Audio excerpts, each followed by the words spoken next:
Happy Families podcast. It's the podcast for the time-poor parent who just wants answers now. The Toughen Up Princess Act doesn't work. It reduces resilience. And now here's the stars of our show, my mum and dad. G'day, my name is Dr. Justin Coulson, the author of 6 books about raising happy families and the founder, the owner, the director of happyfamilies.com.au. You raised your eyebrows when I said that. Did I just sound a bit too up myself? Is that the problem? No, not at all. No? Okay. Well, that's who I am. Who are you? What are you doing in my studio?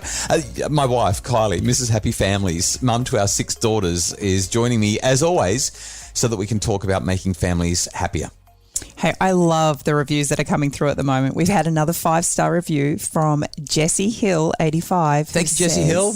My favourite podcast. Oh, wow. I've been listening to this podcast for about 6 months and it has become my favourite. Most of the topics are equally applicable to kids as they are to adults. I love that the expert semi-regularly shares specific examples of how he hasn't lived up to his standards. Many parenting experts admit they also screw up and find it hard, but he's the only one I've listened to that actually shares examples of his parenting fails, which is how we all parent at times. And it makes me feel more secure that my 50 to 70% good parenting is normal and I am not failing overall. I particularly love the I Can Do Better episodes and I get marriage tips out of it as well, as Justin and Kylie are an amazing example of partnership in marriage. Oh, Jessie Hill, you've made our day. Thank you so much for that 5-star review. Now, the I Can Do Better episode, I have to be a bit of a corrector for just a moment. It's called I'll Do Better Tomorrow, and that's what today is all about. This is our I'll Do Better Tomorrow episode where we review the week, and we do this every Friday. We sort of have a look at what we did well, what we maybe didn't do so well, look for learnings and opportunities to do better tomorrow as parents, because the great thing about children is that they always give you an opportunity to do better tomorrow. Like they're so forgiving, and we get it wrong so often. So, do you want to go first, Mrs. Happy Families, or shall I? I can. Go for it. Well, last weekend, the kids and I went on a little road trip on our own. It was just the 3 of us in the car. And normally when I'm in the car, I kind of just zone out. I kind of get in my own little world, whether it's been listening to music or of late listening to some podcasts. And I kind of just, let the kids do their own thing. But we had about 10 hours in the car. It was a long, long drive. And I wanted to find ways that I could connect. And I've watched you over the years connect with the kids. And you'll often say to me, what did you talk with the kids about in the car? And I'm kind of like, nothing. I'm enjoying a little bit of quiet time before it all gets crazy. Sure. But I decided that I needed a bit of help. So we have these little conversation starters that have been sitting in the games drawer for I don't know how long, and I've never used them. But is that the little box called The Art of Conversation? Yes. Oh, really? Yes. You've used them? I have. Oh, wow. How did that go? It was fantastic. So our 10-year-old Lily, I said to her when there was a bit of a lull in conversation, I said, hey, I've got these little cards. Do you want to have a game with me? And she happily opened the box. She loved asking all the questions. Wasn't so excited about answering them. She just wanted me to answer them. And I think she just loved getting to know. Yeah, that's that. I was going to say that's the whole thing is children love it when we go into their world, when we enter their world and become sort of childlike. But every now and again, they love to step into our world and understand what the world is from our perspective or what it was like when we were growing up. They love stories. Yeah, and that's what she really appreciated, the stories where, she kind of asked me what was something that I did that was really naughty when I was little. Really? What did you say? Oh, I can't tell you on the podcast. I want to know. You have to tell me. What did you do that was naughty? You were little. It's okay. Well, it wasn't so much naughty. It was that I didn't own up to it. Oh, no. I was about 7 or 8 and me and my little sister had walked home from school and we had to let ourselves in, but I had forgotten my key to let myself in the front door. And where we lived at the time, the veranda was level with my dad's shed. And if I stood on the shed, I could actually climb through my bedroom window. And my bedroom window was open, but it wasn't open enough.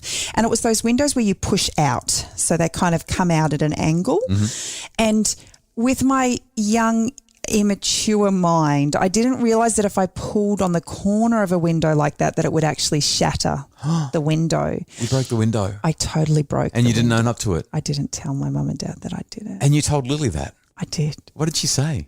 She couldn't believe it. You're a rebel. You were a 7-year-old, 8-year-old delinquent, breaking into houses, smashing windows. I can't believe that I married you. This is... I did tell my mum and dad eventually, but I was well and truly married and probably on the phone. I probably did it on the phone. Well, you told them like 20 years later. That's right. You're a crack up. So that's your I'll Do Better Tomorrow, just the value of having really great conversations. That was part of it. Yeah. The second part was that obviously with 10 hours, I wasn't going to talk conversation the whole time. And I had to come up with something else a little bit more creative. It is kind of draining, isn't it? Very draining. Yeah. Especially when I have to tell her all the bad things about me. Yeah, right. So I did something that I've never done before. And partly because we were in new territory and so we were seeing things we had never seen before on our drive. And so I said, why don't we do car bingo?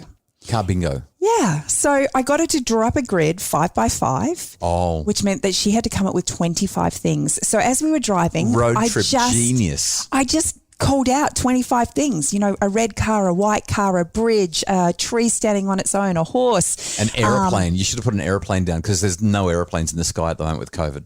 That would have been smart. Yeah, that would have been a long game. A letterbox, a house, a driveway, just different things that you'd see. Well, we were in the country, so there was some things on the list that were going to be really hard to find. But what was so great was it got us both kind of focused on seeing things, and we saw things that we would never have seen. And what I noticed was on the trip home, when we actually played the game, we literally did. We were like, have we been this way before? Because we saw things that we just had been oblivious to on the way out. What was the coolest thing you saw? We saw a flock of emus, wild emus. There was about 25 of them. And they literally were just in a pack. I don't know what you call it. What is it? I don't know. I don't know what a flock of emus. A flock of emus, a mob of emus. I don't know. I'm going to Google it right now while you continue to tell the story. But that's pretty cool. We've never seen emus out in the wild before. Yeah, so a group of emus is called a mob. I can tell you that because I'm sure that in one of those Australian, one of those Aussie trivia games that we played. What was that? There was an Aussie trivia game when we were kids with it came in an esky. I think it was called Oz Trivia or something like that. And I'm sure it was one of the questions there. Anyway, I love that I'll Do Better Tomorrow. Just inviting the kids into your world with great conversations and having those conversation starters can really do that. And what a great story. We're going to have a look at what I can do better tomorrow next. It's the Happy Families Podcast. Are screens creating tension at home? Tweens, Teens and Screens is a webinar to guide families to healthy, safe super screen solutions. Buy it today at happyfamilies.com.au/shop. It's the Happy Families Podcast, the podcast for the time-poor parent who just wants answers now. And today we're talking about the insights that we've had as parents this week. So my one's actually built out over a couple of weeks, but this week has been the week where the penny dropped and I just went, oh, yes, I'm nailing it because I completely failed it at the beginning. Now before I share what's happened, I want to highlight that it's very easy to come across insensitive when you're having a conversation like this, but I want to just reassure everybody that we've been very, very sensitive about it in our home and very careful about it. So basically, a few weeks ago, if you've been listening to the podcast for a while, you may know, one of our kids came to me and said, Dad, I'm really unfit and I'm really out of shape and I want to do something about it. And school cross country is coming up. And so can you help me to start running? So I changed all of my morning plans. I put off my bike rides and thought, I'm being a good dad here. I'm being noble. I'm doing the right thing. I'm going to run with my daughter every morning and help her to get her fitness back because I'm a bit of a fitness guy, right? I mean, I really, really value good health. And we started our run on the first morning and she was so enthusiastic. I mean, she was running really, really well for about 70 meters and that was it. And we were running downhill. But she couldn't run any further. I'm not laughing. No, because this is a little bit of deja vu. It wasn't running, but I remember my first ride with you. Oh, and you're going to make me look really bad now, aren't you? And you kind of looked at me and here I was, my heart rate, I think, was through the roof. I felt like I was going to have a heart attack. I was working so hard and you kind of looked over at me and you said, do you think that you could ride just a little bit faster? Quick tangent to just finish this story. After we'd been for a handful of rides and your fitness was starting to improve, we went for a ride. We were living in the Illawarra in the Wollongong region at the time, and we went for a ride from our house for people who know the area, from our house in Fig Tree down to Dapto and out the back there. And it was a cold morning. It was the middle of winter. And I'd given you all of my warm cycling gear so that you stayed nice and warm. But what I didn't realize is that you were already going to be warm because you were working hard. And when I ride next to you, I'm literally, my heart rate is as low as it is, if not lower, when I'm walking. Like it was that low. And so it was literally 1 degree Celsius. It was. And when we went down into the valley, I felt like we'd just walked into a freezer. It was so cold. And I'm wearing no gloves, no arm warmers, and just Lycra shorts and a Lycra jersey. And it was so cold I was almost crying. And you've got the jacket on and the gloves and the beanie, and you've got the long legs and you are toasty warm and you are working so hard. And here's me not working out at all. And it's just it was so painful that I thought if I could have cried, I would have, but my eyes were turning into icicles. Anyway, that's a long tangent. Let's come back to, so I'm running with our little one, and she runs about 70 meters downhill, and then she's puffed out and she can't run anymore. And I've kind of looked at it. We were only running 800 meters to the park and back. It was going to be a 1.5K run. And I'm like, what do you mean? And I actually got really cross with her. I'm like, you've made me cancel my bike rides. You've made me miss out on my fitness experiences that I have so that I can spend this good quality time with you, daddy-daughter time, helping you to get fit. And you're telling me that you're not prepared to run more than 70 meters. And I got really impatient. I said, you're going to run. We're going to make this time count. This is going to be high quality time. I mean, it sounds so ridiculous, but in the moment, you're kind of emotional about it. You're like, what's going on here? Anyway, how good was the quality, Dr. Justin? It didn't go very well. Feel the serenity. We didn't even make it to the park. We stopped about 300 meters shy, 400 meters shy of the park, turned around. I tried to get her to run home. She wouldn't do it. We ended up walking. And what I thought in my mind was, well, if we're walking, I might as well make this just some nice daddy-daughter time. But what came out of my mouth was, geez, you're unfit. You've really got it. We've got a lot of work to do. If you think this is what our morning's going to be like, you got another thing. Like I started to read the riot act. I couldn't believe that and I know better. So anyway, the next day she was ready to go again, but she was pretty reluctant. She was really scared about what might happen. And I apologized to her. I said, it's going to be much better today. I've got a plan. We're going to run from this telegraph pole to that telegraph pole. So it's just literally one pole. And then we'll walk to the next one, and then we'll run to the next one. So what's that, about 20 metres between No, poles? the telegraph poles are about sort of 80 to 100 metres apart or something like that, I reckon. They're reasonable distance. And for the next couple of weeks, she's been doing that. We've been running one, walking one. And we had this really awesome experience on our run earlier this week where she looked at me and she said, Dad, I'm going to start doing 2 poles. And then when we got to the base of a hill, there's one hill that we run up. It's probably about 4 telegraph poles long. And it's a tough one, though. It's got a good kick. Yeah, it's a pretty tough hill. And she said, I'm going to run the whole hill. And she did. And she was so stoked. And then just in the last couple of days, she was running around the house with one of her sisters. And as she ran past me, she stopped and she said, Dad, I feel so much more agile now that I'm running with you every day or every other day or whatever it is that we're doing. And I just thought, that could have been catastrophic. Like I nearly blew it. Her fitness is really still quite low, but over the course of maybe 3 or 4 weeks, as we've been consistent with it, what's happened is she's got a newfound confidence and she's having these tiny wins.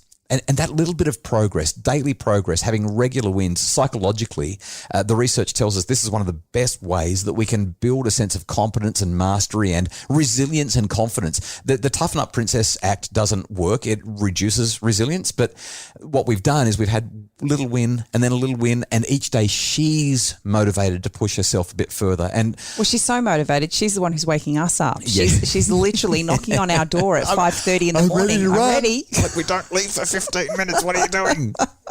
Anyway, that's my I'll do better tomorrow because I mean, I really, if I'm honest, I really blew it. But I feel like we were able to rescue it. The two of us, we stayed true to the course and we're having some really great outcomes now. So I'm feeling like we're doing better tomorrow. And it's something that we can take with us moving forward as well. Hey, well, thanks for sharing that story. That was really cool. I'm loving watching as our daughter just, gets this newfound confidence. It's so great to see. If you're enjoying our podcast, jump on Apple Podcasts, leave us a rating and a review. You looked at me like, hang on, you say that, not me. You're like, I don't know what to say next. Jump on Apple Podcasts, leave us a rating and review. We love those 5-star ratings. They help other people to find the podcast and make their families happier. The Happy Families podcast is produced by Justin Roulon from Bridge Media, and Craig Bruce is our executive producer.